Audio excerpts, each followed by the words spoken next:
Сотрудники Киевской прокуратуры вместе со следователями полиции обыскивают служебные помещения коммунальных предприятий города Киева. Об этом сообщает пресс-служба Киевской городской прокуратуры.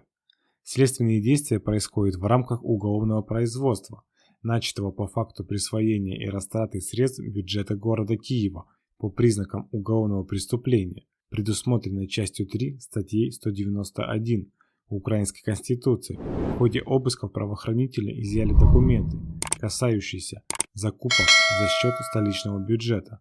Также полиция изъяла сведения о расходах коммунальных предприятий, в частности, приобретение и установка ограничительных антипарковочных столбиков, которые не соответствуют техническим характеристикам и были закуплены в один период времени с разницей в стоимости более чем 700 гривен за единицу, несмотря на идентичность этих изделий.